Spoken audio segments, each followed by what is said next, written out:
Welcome back to the PB&J podcast. I am Pastor Ben, as you all know. I don't know why I said that. I'll have to edit that out. Geez, right away.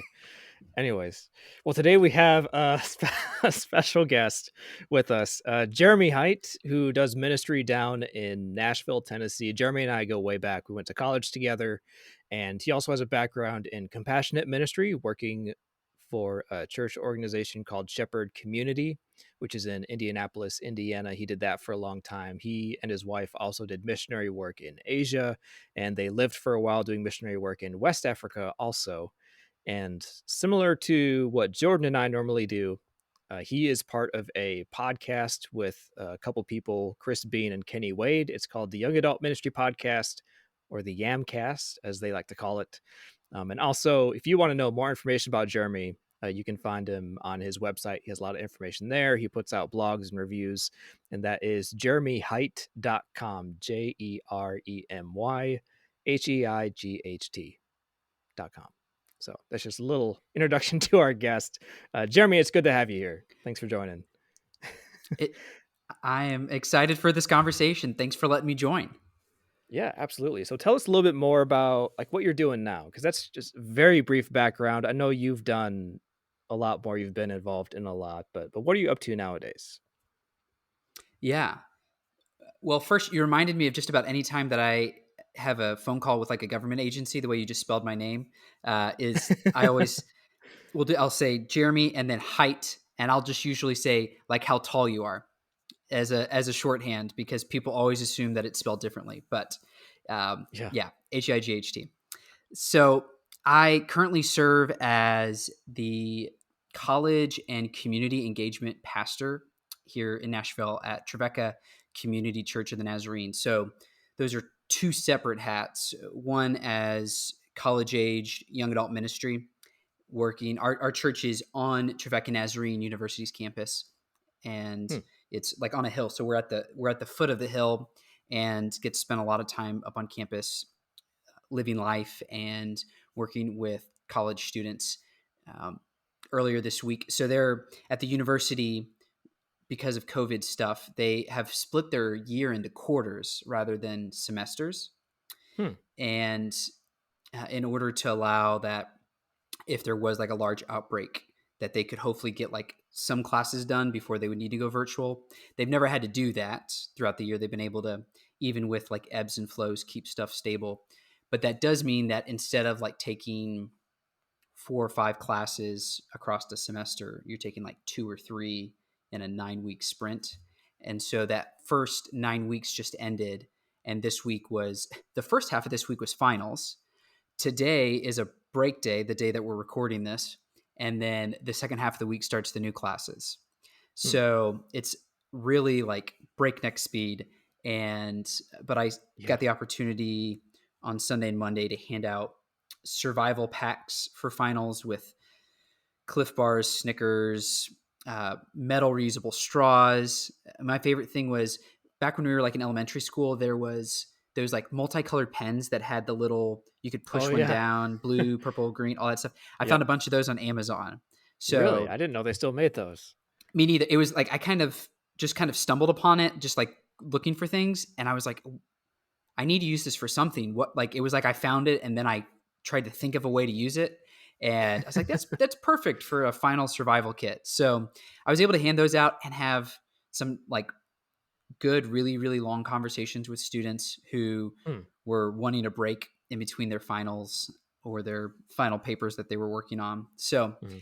I yeah, I really, really enjoy that, getting to work with young adults. It's something that I've gotten to do in different ways, both in West Africa and previously in Indianapolis as well, serving alongside young adults, and am getting to do that in a more focused way here. And then I also Hmm. serve as the community engagement pastor. So compassionate ministry work at the church, helping facilitate conversations around racial reconciliation, poverty alleviation, any kind of partnerships in the community, just kind Hmm. of that whole like general sphere, getting to help lead or make space for those efforts.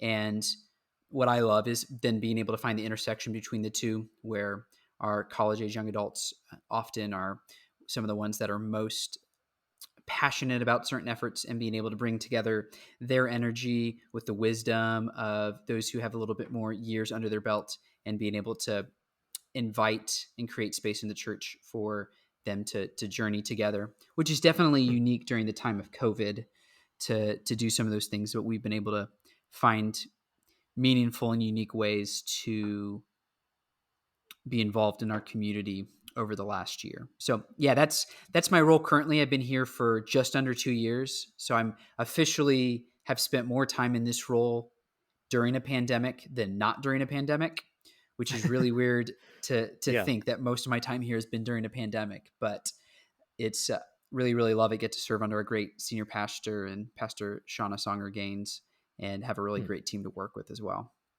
Yeah. Well, it sounds like you are a part of a lot of interesting conversations and have a lot of, great experience to draw from. I'm curious about a few things you said.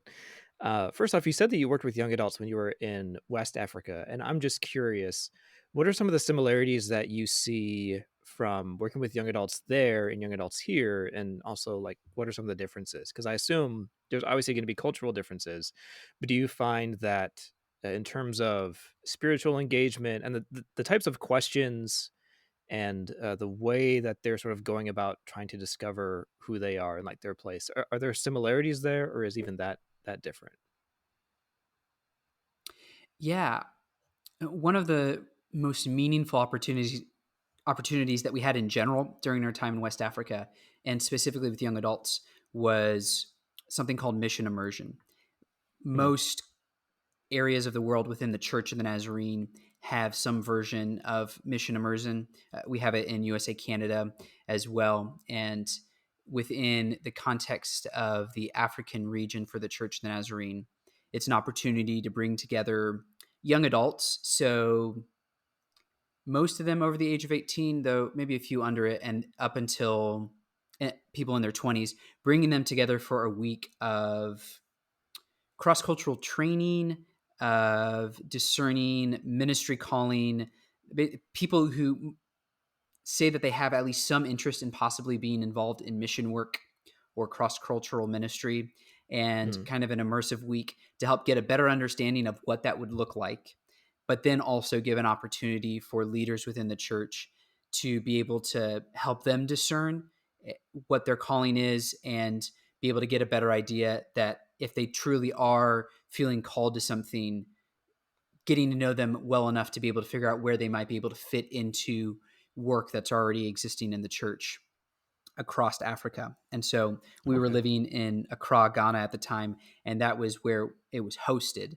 So we weren't the like leaders of it, but we were some of the on the ground hosts for it. We Hmm. helped plan the arrangements. We helped do several of the sessions, and got to spend a week with students, mainly from across West Africa, but some from Southern Africa as well.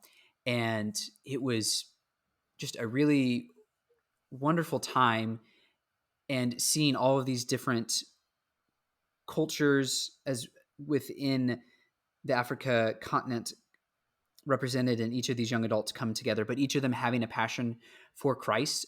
And to Hmm. your question, I think one of the things that stood out that was consistent was a desire to be faithful to God's calling, Hmm. and a confusion or hesitancy about understand how to discern that calling. Hmm. So Yeah. like a willingness to do God whatever you're calling me to, but also God what are you calling me to? And trying to discern that, and not miss what God was preparing you for, which Hmm. is very true within the Christian culture in the United States as well. Like it was Oh yeah.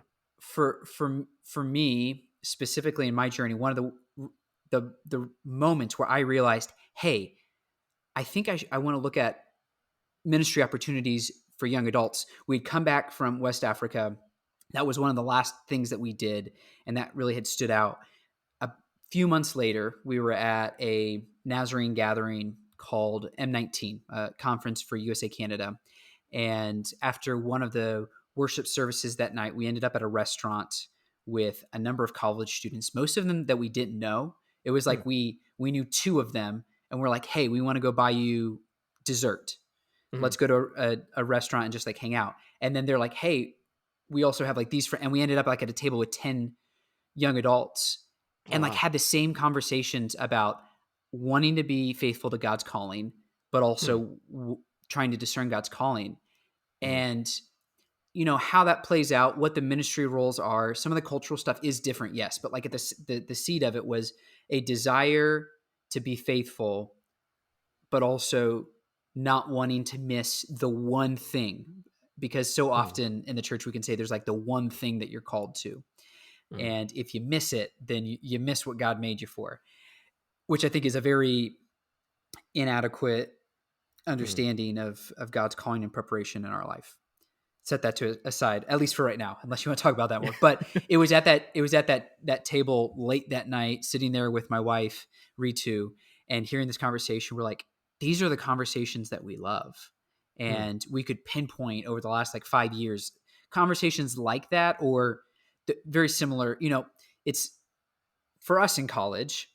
It was the Mhm. late night random conversations over Yep. food that were some of the most meaningful memories, and most meaningful moments. And so it was in that moment there in Kansas City at that conference that I would say the Holy Spirit kind of was like, hey, you've never really thought about young adult ministry or college ministry specifically.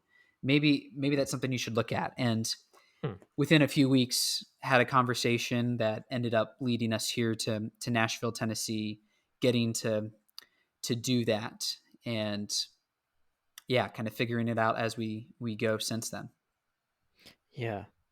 I'm just writing down something that you said that I just was like I have to remember this later. um which I think it fits into something that you had mentioned though. So I just wrote down like don't try to create memorable conversations, just sort of let them happen. Because you're right, like some of the most memorable conversations are the things that happen and you just don't really expect it. They just sort of come up in, just in the moment. But I also appreciated when you said it so much better. I was trying to think of a way to say it, and then you said it, and then I can't remember how you put it. But just how, like, even for us growing up and trying to understand what does it mean that God's called me to ministry, and we're so used to these. It's not that they're harmful, but thinking just within this scope can be harmful. It's like we think of very specific roles, right? You think, okay, like lead pastor or worship pastor or youth pastor or evangelist, like a traveling evangelist, like very specific things. And I wonder if in those conversations, I mean, correct me if I'm wrong, but I would assume that there was probably some anxiety of like, I mean, if I pick the wrong one, then that's it. And so like I have to make sure I understand like the specific role that God's calling me to, where I mean, it sounds like your experience and obviously, my experience too. Sometimes the original thing God calls us to changes over time. Like maybe he's calling us to be, a specific role, like a pastor for a certain time, but then after a while, maybe that changes. Now, we go in a different direction, or, maybe what ministry means for us is just going to look very different. Like when you and I were in college, I don't think I knew of any young adult pastors or people who worked specifically with young adults. I mean, I'm sure there were some. I just didn't know any. It was usually Yeah. just like an extension of a youth ministry program, just like an extra thing. But yeah, I mean, would you say that I'm like that sort of maybe what you experienced in those conversations, like that type of wrestling? Yeah. And I think maybe one of the things that's maybe a little bit different now than at least I felt in my high school and college years was it kind of felt like, okay, there was these just few things, and I never really felt specifically connected to any of them. I can't Mhm. sing. And so like worship, like music ministry, that kind of stuff's out the window. Mhm.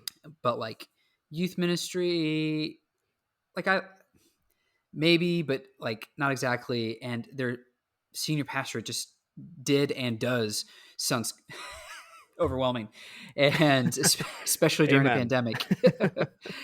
But then it was like, okay, so where do I fit? I think maybe one of the things Mhm. that's a little bit different now is, yeah, still trying to figure out where you fit, but there's a broader understanding and there's more options, but it's more of like, okay, for college students, young adults who are entering into adulthood, that if they're feeling called to vocational ministry, it's like, okay, which of these things do I do?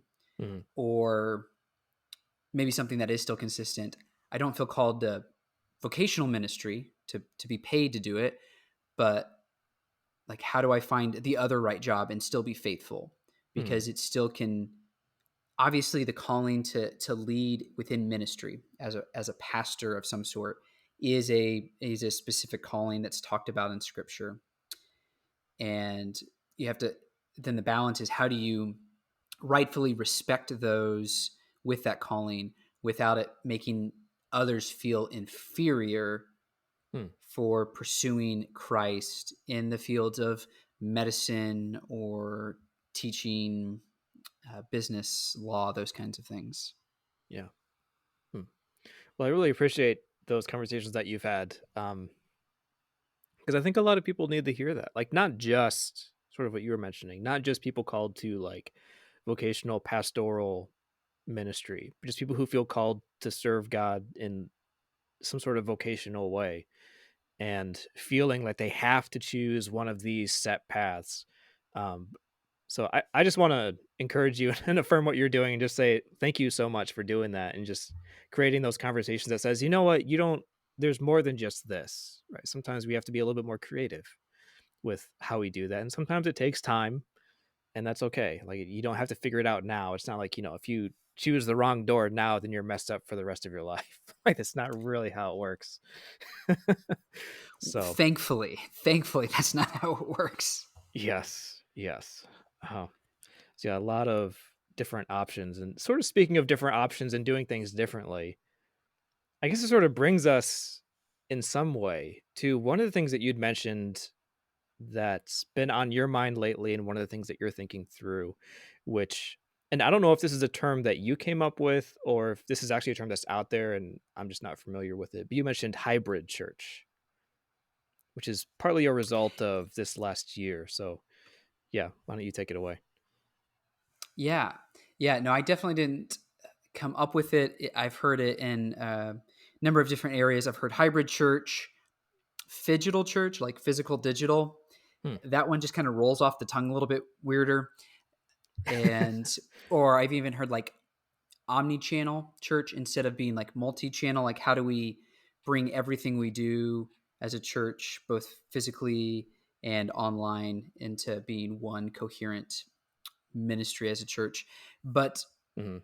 part of the reason that I've been thinking a lot about it and is because I've been one of the ones actively involved in it at our local church. A year ago, almost exactly, we as a staff all crammed a dozen of us into a small conference room and said, like, hey, everything's shutting down. Mhm. What are we going to do? And like had this Mhm. time of prayer, and like we'd be like praying, and then we'd like talk about something, and then it'd be like, oh, the NBA just shut down. Like, more prayer, the NHL just shut down. And and and in no way imagining that, like, that was the last time I sat with people in that conference room in a Mhm. year. And I Wow. am a people person. I'm a extrovert. Like, I miss groups and big gatherings.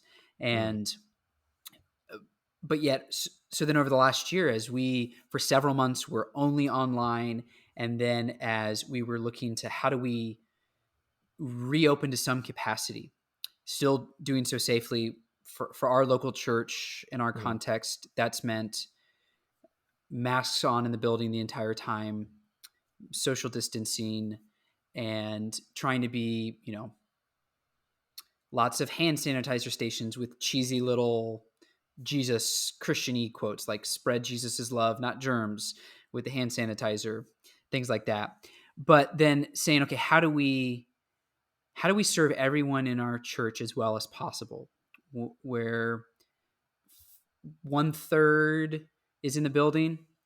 Now we're probably at where maybe close to a half of our congregation will be in a Mhm. building on a Sunday morning, as more are getting vaccinated, or several others who have antibodies because they've journeyed through COVID, but still having a large part of our congregation worshiping online, how do we serve both well? So how do we do stuff online and in Mhm. person? And then taking it a step further to what will we continue to do in the future Yeah.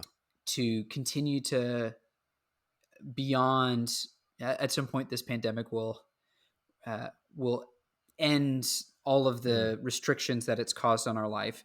What can we still move forward with? Mhm. And I think one of the things that we've realized, at least in our local church, is that we can join the fray of pushing out content just like everybody else. But there's always Mhm. going to be somebody that does it better. Yeah. And the question being instead, how do we use technology to nurture Mhm. community and connection rather than just content? Mhm. And so, what that's looked like for us has been different special events, whether it was last Good Friday or on Christmas Eve, where it was something online, but we hand delivered or mailed out supplies to everyone's home ahead of time so that we were all participating in something together, whether that be like lighting a candle or something like that. But then what it looks like for us now on a Sunday, there's a few of us that will uh, use a green room that we have, and we will do a what we call virtual lobby. So Hmm. our service is at 9 a.m. and there will be people in the building. There will be most of the service will be live. Some of it will be video components so that we can incorporate people who aren't going to be there in person. Hmm.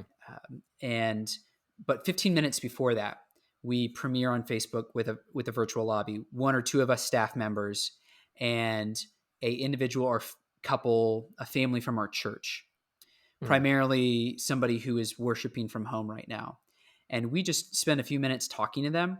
Hmm. And as we ask them questions, inviting questions to those on Facebook Live as well, and just having like a little dialogue, it gives us opportunity to highlight what's going on. This last week, I hosted it and we had a couple on, and they were able to highlight some of the stuff going on in their family, highlight the fact that they both have the first round of the vaccination. And one of them works at a homeless ministry in town that our church partners with. So Hmm. he was able to give a little bit of an update, something Very that we cool. wouldn't normally get to do, stuff like that. Mhm. And so it's like, okay, you know, we'll slowly have more and more people coming back. But like this lobby thing is something that is a great way to be able to connect with people. Mhm. It also gives us the chance to highlight things that are going on when we may not, you can't highlight everything in a church service Right. that's going on. And so it gives us an opportunity like that. So all of that, the reason it's been on my mind, I'm doing a lot of it, and then a lot of our conversations are now like, okay, we have our rhythms for the Mhm. next 3 to 6 months, Right. maybe a little bit longer. But what does it look like to continue Mhm.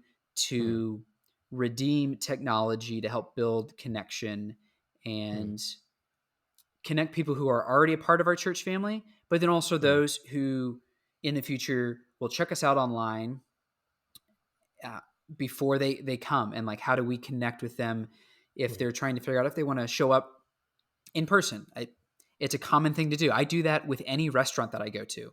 I Yeah. want to know what the reviews were. I want to know. I'm very indecisive, so I always walk into a restaurant knowing what I'm going to order because Yep. I don't want the stress of doing it in that moment. I'm going to do all the research online. Same thing is Hmm. happening with people with church. And so how do we, not in terms of like impressiveness, but how do we communicate the authentic Christ-centered community that we are Mhm. and help people draw closer in their relationships with Jesus? And Yeah. more and more that will include elements of online presence. It won't Mhm. replace it ever, but how do we incorporate it in meaningful ways? Mhm.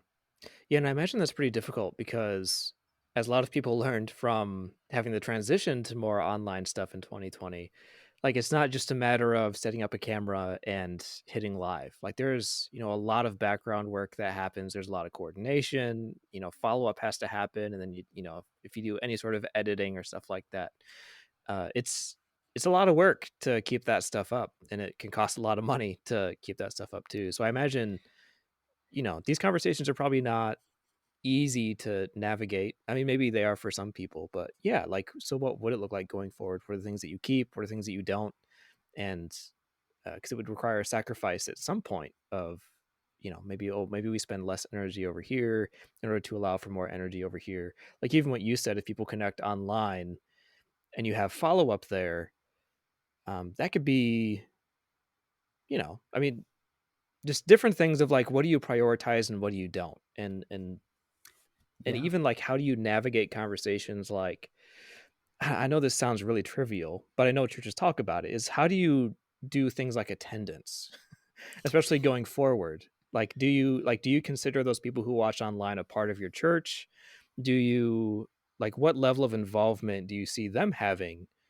And like what does that kind of discipleship look like? And not just attendance, but how do you engage with those people and help them develop their spiritual lives to the point where it's more than just like watching a video on YouTube, right? So I'm gonna watch this service, and but that's and the atmosphere is more like a lecture, maybe, and maybe a little bit spiritual too, but certainly there's a big difference between just watching something virtually and then being there in person, which I know a lot of people are experiencing nowadays, especially up in Michigan where I am, where some churches haven't met for the last year at all.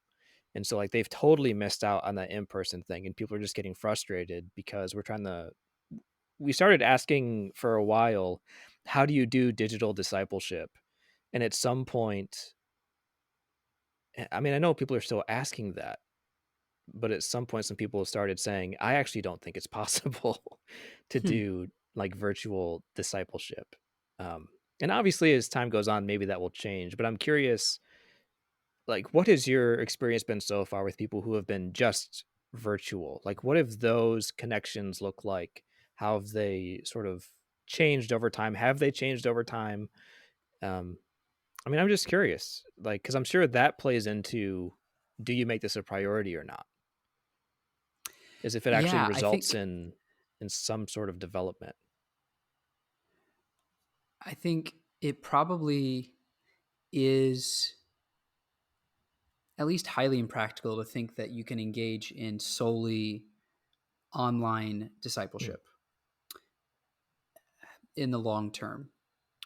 I do think that you can use online to engage in discipleship, but if there's not some kind of in-person interaction at some point, like I don't think it'll be sustainable, and I don't know if it's truly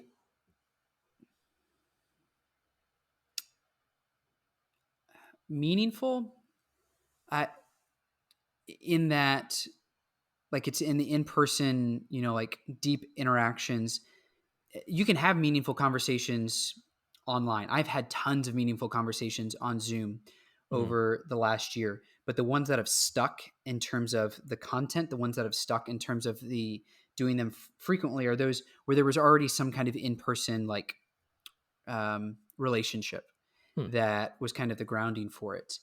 Because I've had that with some members of our church, some of the young adults that I've connected with, where I had a good relationship with them before the pandemic started.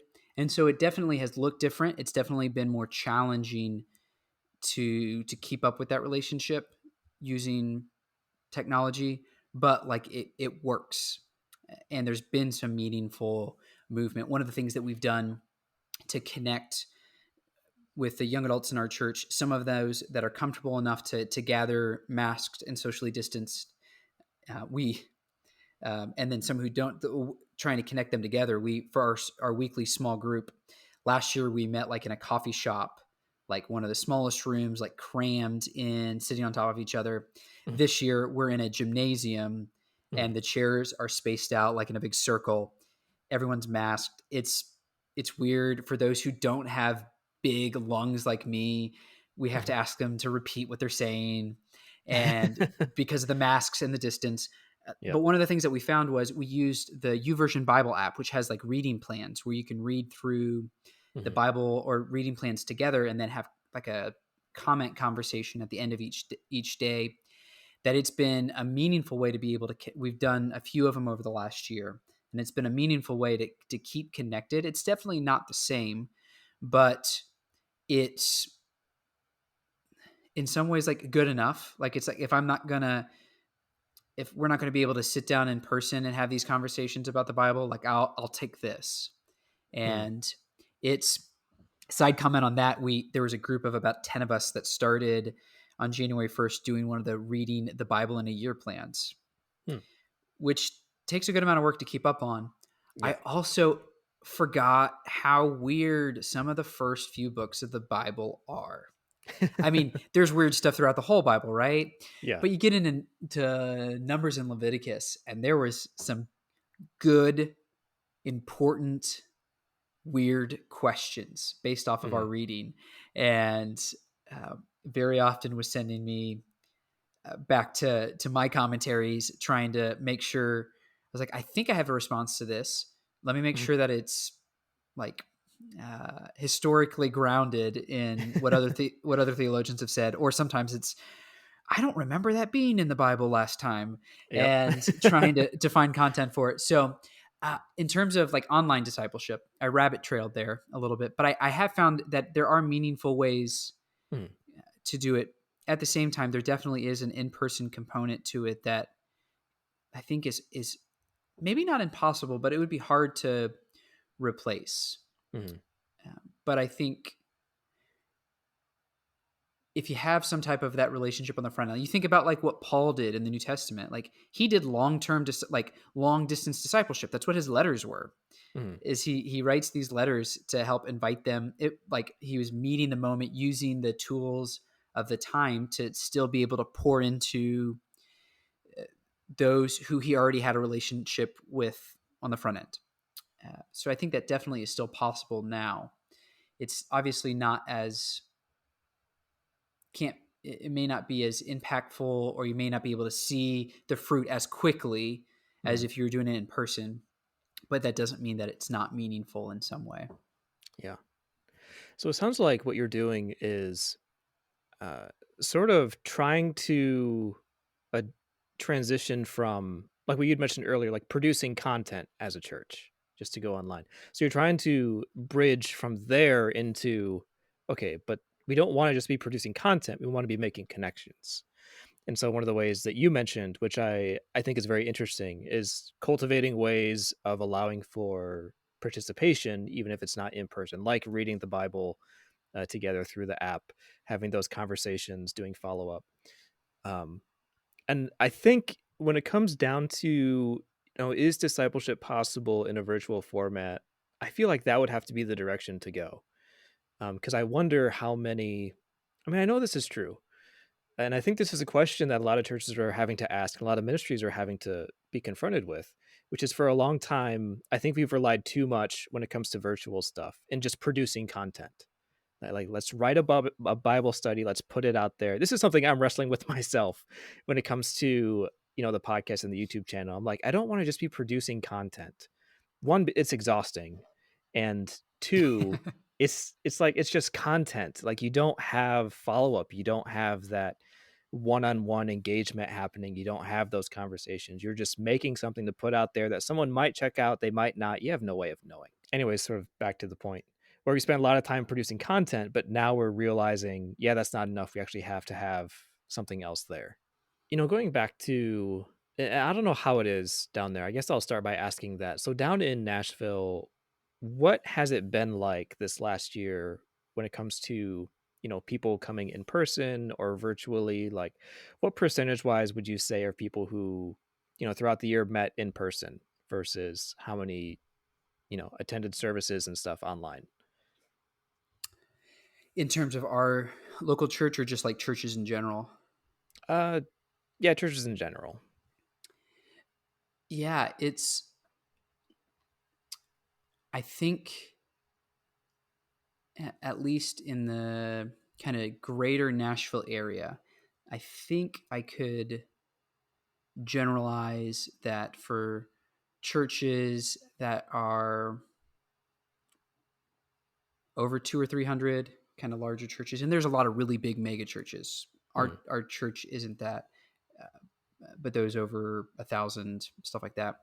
Um, those ones were at least shut. had their campuses closed for most, if not all, of the last year. Hmm. Part of that is just the not being able to practically be able to socially distance people and without doing like Yeah. 30 services or something. Right. And yeah, just more um, logistics to that. It's also been uh, interesting. We live in a state that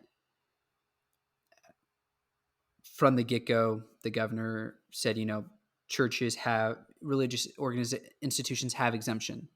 And Hmm. so here are guidelines. Here's what we're asking you to do. And for a few months, that I would say the majority of churches, at least that I knew of, were Hmm. were virtual back in the March, April, May timeline. And then around the summer was when churches that were a couple hundred people or less started finding ways to gather. But consistently here, like in a lot of places that I've heard of, where it was anywhere from like 30 to 70% of normal attendance in person, that people were still actively involved, but were doing so online, or doing like I know some people specifically that were like, there's this one ministry in the church, and Hmm. for me this is the most meaningful thing I can do in my walk with Christ, and if I have to quarantine or get sick, I won't be able to help serve in this area. So I'm Hmm. going to prioritize this area. I'll worship online, but I'm going to focus on this area. Like I don't want to risk what I'm doing on Thursdays Hmm. by accidentally having to quarantine or contract COVID in Yeah. a Sunday morning gathering. So it's definitely different, like talking with friends in Michigan or on the East or West Coast, because we've never had a mask mandate in the state. Yep. Um, it, our church falls within Nashville Metro, and so there's been more stipulations. Hmm. Again, churches being exempted, but what we've modeled at our church once we reopened is doing everything that we can to mirror what the guidelines were for businesses and other organizations in terms of social distancing and masking, doing stuff to clean in between uses, and Hmm. limiting how much we're singing on a Sunday morning, since Oh. that is would be the thing that would be the highest risk in terms of like projecting air. Oh. Yeah. So just kind of shortening the amount of worship time, specifically with singing, things like that. Yeah. Have you seen any changes like in your church where you have people who've started watching online that you've never had in person, like from different areas, just like, oh, like I found your church one day and I love it, so I'm gonna keep watching it. You ever had any of those experiences? We've had a couple of those where they had no prior knowledge. Most of the ones who are ones that are watching online, that if they didn't previously attend in person, they had some kind of like previous connection to the church, Mm. when they were a student in Nashville or something like that. They've moved somewhere else, but are watching right now. There's been a couple though where they've I can think of one in particular where this individual was looking for a church, had just moved to the area, and found our live stream on Facebook, watched a few services, and then started coming in person, Oh wow. and has gotten connected with our senior pastor and been coming really regularly to our in-person services because of not anything unique we were doing online. It was just we were literally the closest church to them, but they checked us out online first, and then Mm. came to see us in person and join on a Sunday morning. Oh, nice. So that the reason I ask is this is a question I think the church I'm a part of is going to have to ask, once we start opening up a little bit more. I know it's a question I've been asking myself this week. So, I lead a young adult ministry for my district. And right now it's just, over Zoom, we have a small group once a week. And I mentioned during small group a couple days ago, excuse me, that I want to start looking at doing in-person events sometime this next year, depending on people's comfort level, because I know everyone's at a different place with that, and I want to be respectful. But one of the things I thought of after the fact was, well, actually, I don't know how this is going to work because some of the people that are a part of the small group that I do are geographically not close. And so if we did anything in person, they would not be able to participate. And I know that's true for some local churches also, where you have people who, not because of COVID or anything, they are just not close to, that church. And so when you start transitioning to more in-person stuff, how is that going to look? I imagine people are asking those questions, but also this is the question I'm asking is when we start opening up more and when we allow for things that are exclusively in person because there's maybe just no way to do it virtually, right? Like, I don't know, you have a cookout or something. Like, how do you do that virtually? Right. At that point, Yeah. do you need to start considering like we're actually fostering two different communities here? Like, is that something that we should consider going forward? Like, do you see that as a possibility, not just in your church, but going forward as, churches are going to realize they actually do have two different communities that they're having to take care of. One of them they take care of through the virtual side, and the other one that's in person, So you have two different congregations that you're working with. I wonder if that's going to be a thing that develops. I don't know. What are your thoughts on that? Or is that part of the Yeah, no, hybrid that's church that you do have two different things? it's I would say maybe it ties into that conversation about hybrid church as well to some degree because we had those exact conversations Hmm. with our church staff and church board of saying like what is the as difficult as it might be, like put the pandemic to the side, like what is the goal of what we're doing online, and that there can be two somewhat divergent roads. I think one is that you have this online presence to help direct people to the building and connecting in community there with in-person gatherings, or you have this online presence that is seeking to nurture community and that doesn't necessarily need to be in the building, which would Hmm. be basically almost a separate congregation in some way, Hmm. or at least a separate group. Like you're gonna have to be intentional about it, and that definitely requires putting more resources and focus and attention. Hmm. And what does that what does that look like?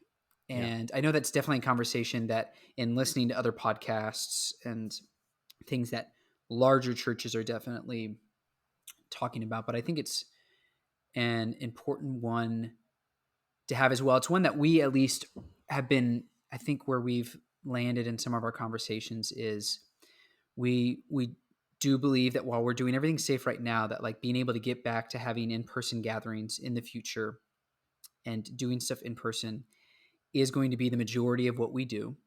But how do we still have opportunities online to nurture community? Or one example, or I'll give two examples. One is we also create a weekly discussion guide Hmm. based off of the sermon for the week.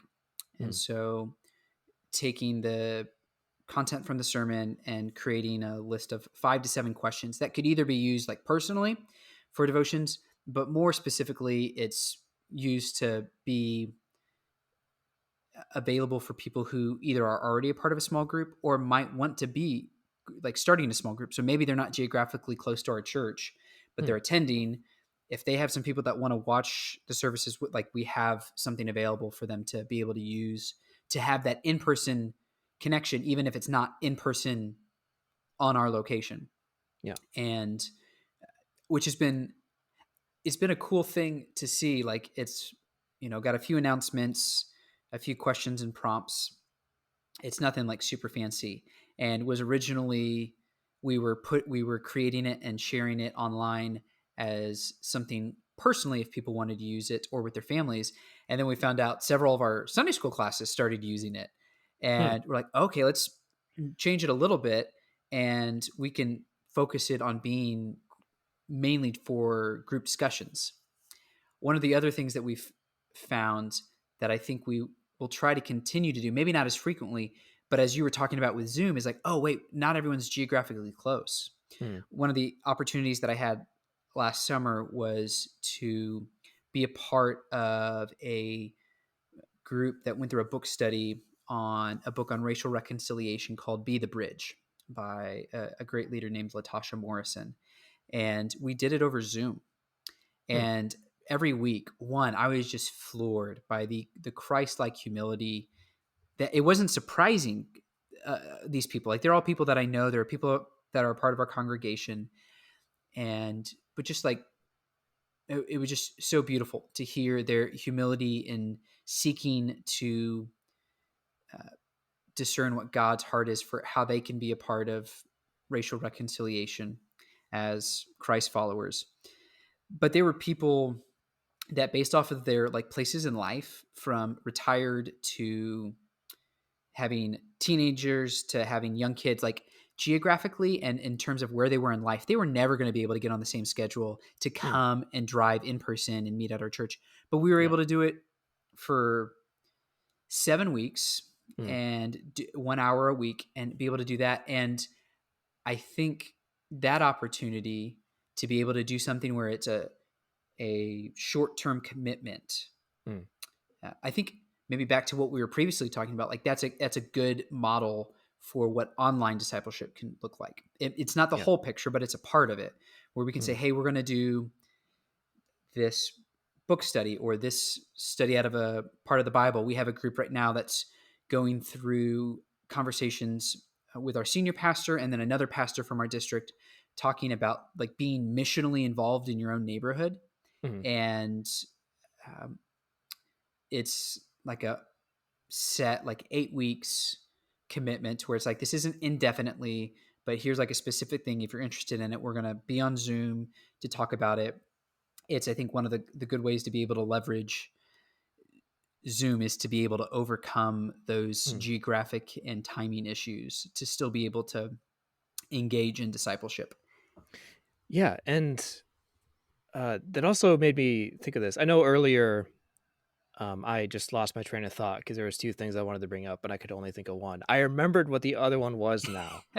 Now that you say this, is I also feel like there's a benefit, which you're speaking to, of being able to be partly virtual, and I think this is also a strength of when it comes to what discipleship looks like, having things virtual, which is that it creates more of an opportunity for people to participate actively in their own areas, because you sort of lose that whole, oh, it's enough to just attend church.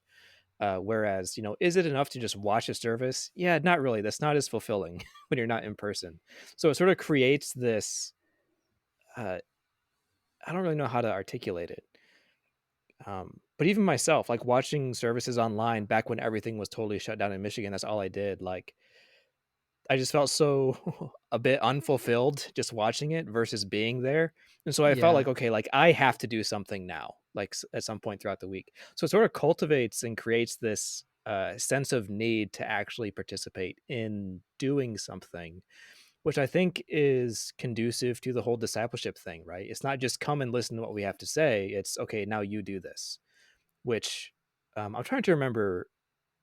I know Jordan and I were teaching assistants together. You were a TA too at Olivet, weren't you? Or am I I wasn't. misremembering? I was in preaching ambassadors Okay. for 1 year with you guys, but they didn't. I was going to joke. They didn't trust me with that. I didn't sign up for that responsibility. Is the truth? Oh, okay. My bad. Well, you would experience it though with the ambassadors. So I'll use that as an example. Because, like, as leaders, we would meet, maybe once a week, maybe once every couple weeks, share about our experiences, what we're learning. But like every weekend, we were out doing something. And which is, pretty much like the discipleship motto, and going back to what you referenced with Paul, is like that's how he discipled. Like he went to places, yes, he was in person, but a lot of what he did was writing letters and doing follow-up, which I feel like virtual church is uh, allowing that to be a more workable model, which is where the actual worship experience, like online, is more of a huddle than it is like a truly fulfilling. Oh, no, that's not the word I want to use. But oh, what is it?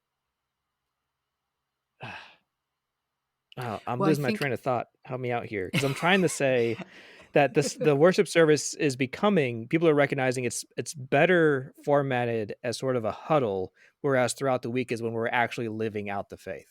Like, it's not this yeah. microcosm and just, okay, well, this is enough to just attend church on Sunday. Now it's something else. And so like the service becomes that. I hope that makes sense what I'm trying to say, because I feel like I'm doing an awful job Yeah, saying it. and I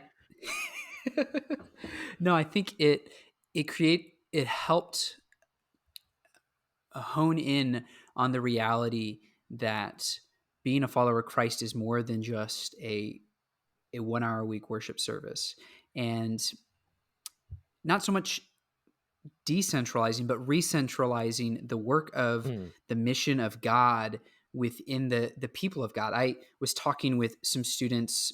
I adjunct a few classes at Trevecca Nazarene University, and we were talking about this a few weeks ago. You know, if you define church as this gathering of people in a building at a specific time, you could say mm, that the church was shut down last year. But if you define the church as the people of God engaging in the mission of God out, like, in the world where God is already at work, then the church never shut down. It just looked different. And so we have the opportunity and the responsibility. I think that's always been there, but to be able to use this time that we are in to be able to say, yeah, like that's the reality. Like, what we do on Sunday mornings is vitally important when we come together as the body of Christ. But the body of Christ is coming together and then going throughout the week as well. And where we see, have you read the book Patient Ferment of the Early Church? I don't think I have. Okay. What was it It's, called? I'm gonna write it down. yeah, Patient Ferment of the Early Church by Alan, Alan. I think his last name is pronounced like Kreider, Kreider. It came out a couple of years ago, and the the overall point of the book is that the two things that allowed the church to explode in between that time of the end of the book of Acts and the time of Constantine was two things: a extreme reliance um, on the Holy Spirit. So to be patient and wait on the Holy Spirit to do what only the Holy Spirit can do, which is draw people to God's self. But then as that happens, that it's this, so patience and then ferment, that it ferments and grows and multiplies. And that's what Mm, ended up kind of overturning the culture of the Roman Empire.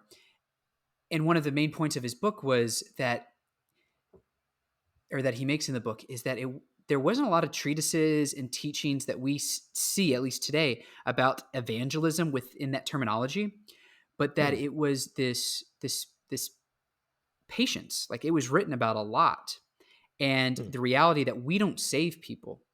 We can be a part of God's mission. We can reflect his. We can be his image bearers mm, in the world, but our what we do is we go and do what we're doing in our lives as students, as parents, as those with jobs in different areas, and that as those early Christians were living their lives, their habits were different, and it, mm, like, people noticed, and then they asked, and so then they brought them to some of their gatherings, and they helped them learn, and it was like this process of living.